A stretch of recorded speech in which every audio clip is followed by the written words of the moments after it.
कर्तव्यावर असताना पोलिसांना कायदा आणि सुव्यवस्था राखावी लागते। नागरिकांना सुरक्षित ठेवणे हे त्यांचे प्रथम कर्तव्य असते।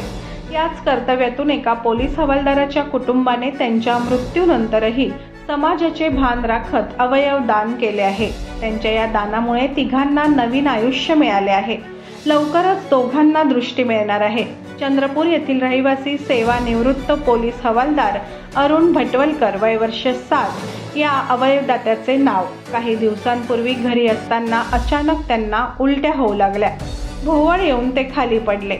लगेच त्यांना चंद्रपूर येथे रुग्णालयात दाखल करण्यात आले, परंतु प्रकृती खालावत असल्याने पाहत त्यांना नागपूरच्या एका खाजगी रुग्णालयात, नंतर तेथून त्यांना न्यू इरा हॉस्पिटलमध्ये दाखल करण्यात आले, परंतु उपचारानंतरही त्यांची प्रकृती गंभीर झाली होती।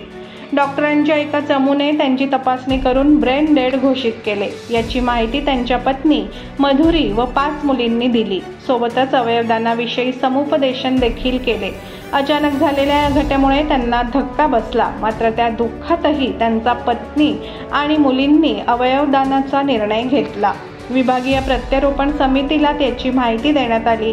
त्यांनी प्रतीक्षा यादीनुसार दोन्ही किडनी, यकृत व कॉर्नियाचे अवयव दान केले।